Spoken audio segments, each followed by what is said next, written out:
Hello. Hi. I have a deck of cards to help me tell a story.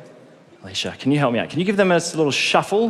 Give them a little mix up. Beautiful. Ooh, Don't judge me, they're a new pack of cards. Oh, wow. You're upstaging me now. I don't like it. There you go, that'll do, Magic Perfect. Mike. You have shuffled the hell out of it. Shane, can you help me? Yeah, of course. I'm gonna get you to say stop whenever you like. Stop. Have a look. Don't let me see it, actually. Can you sign it on the face of the card? And nice and big, right, Shane? You can show the other judges. You can hold it up and show the team if you trust them. There it is there. Perfect, thank you. Throw it in the middle here. Copy that. Lovely, thank you. David, I'm actually got the biggest man crush on you, so I want to start here. Is that all right? The feeling's mutual. Oh, And if you do want to take off your clothes, Magic Mike, feel free. Everyone has their price, David. We can sort this out. But I've came here to tell you all a story. Okay. That means a lot to me, and I hope you like it. It's actually a story about a guy I know named Jack. And if you met Jack, you'd probably think he's the luckiest guy in the world. I mean, he's got a loving family and plenty of mates. And they think he's kind of funny. They always think of him as a bit of a joker. And when he's out in the town with his mates, they really get around him. They call him the king, which is kind of ironic because whenever the night ends up at the karaoke bar, he's the one always singing Queen. Wow. But even on the most joyous of occasions, like Christmas or even his birthday, he would often look around at the full house of family and friends having such a good time. And he'd stop and think, what's wrong with me? Like, why can't I have fun? And the more he thought about this, the worse he felt. And the worse he felt, the more guilty he felt.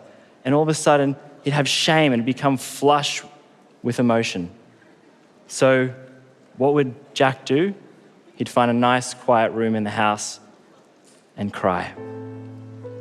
You see, Jack was a 28-year-old man. And in his mind, 28-year-old males, they needed to be strong.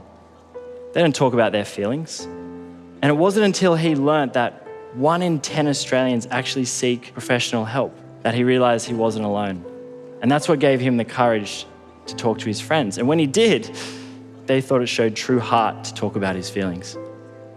So he started to do some research, and he was shocked to learn that in the most recent year, 3,318 Australians took their own lives. That's 63 people every single week. 63. And for every person that did, another 20 attempted to. In Australia, suicide is the leading cause of death for people aged between 15 to 44. And he didn't want to become another statistic. But do you know what really helped Jack? It was hearing other people's stories. And not just stories from his friends and family, but stories from Australian royalty, Australians in politics, Australians in fashion and business, even some Australian sporting legends. Hearing these people share their own personal stories about their struggles helped Jack recognize his fears and made him realize he's not alone.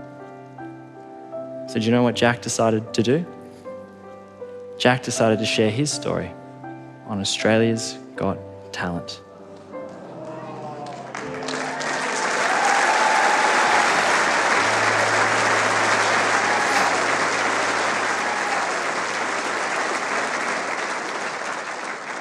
And by sharing this story today, I hope I can make just at least one person get their head straight.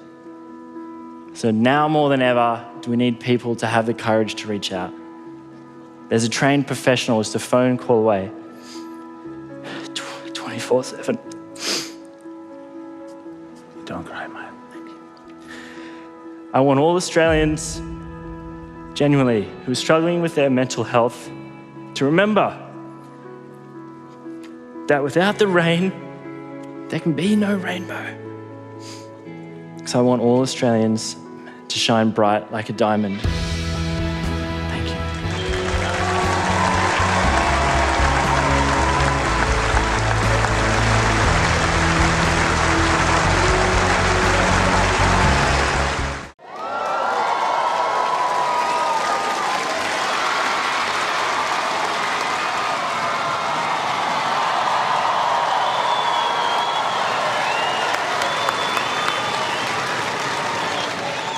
I have so many questions now. What is your name? Where are you from? What's the name of that planet? And how old are you? My name's Alan Reniker from Rockhampton, and I'm 61. So I'm going to be honest and say you kind of weren't what I was expecting when I saw the pole out the back. Are you going to snap that pole in two, or are you going to dance on it? Bit of both. I'll make it bend a little. Yeah. How long have you been doing this? About 10 years or so. Mate, I should let you do what you've come here to do, mate. Good luck. Okay, thanks a lot.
Hello, everyone. My name is He.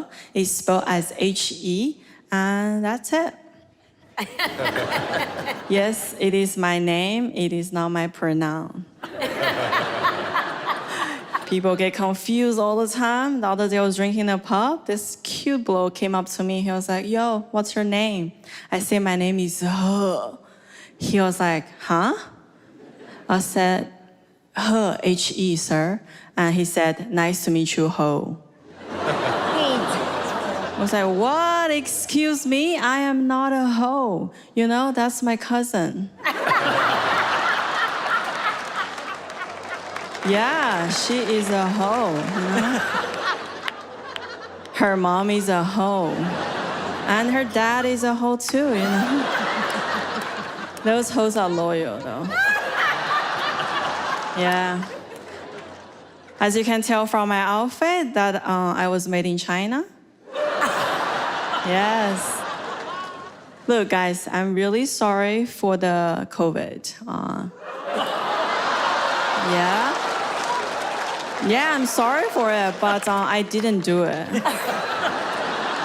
I was here the whole time. I know. Oh, thank you. Yeah. Yeah, last year I was roaming around in the city and this guy just yelled at me. He was like, yo, go back to China. I was like, sir, there's no flight. I left China about 3 years ago because I feel pathetic. Yes, people are really judgmental.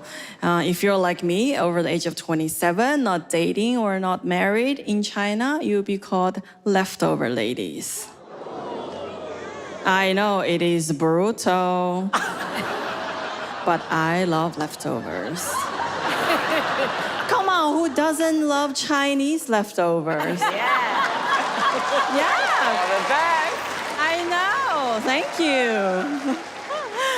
We are yummy and cheap. That is my Tinder bio. Chinese leftover, yummy. Just take me home and eat me. I know. Yes. My parents are the one who always pushed me to get married. I remember my 30th birthday, my dad just told me, he was like, huh, can you lower your standards and get a husband? I was like, what, Dad? I don't have any standards. You know, just like my mom. Yep, I know. Yeah. I don't understand why people want to get married. Almost all of my married friends are miserable. The other day I was chatting with a friend. She was complaining that I wish I hadn't married, you know?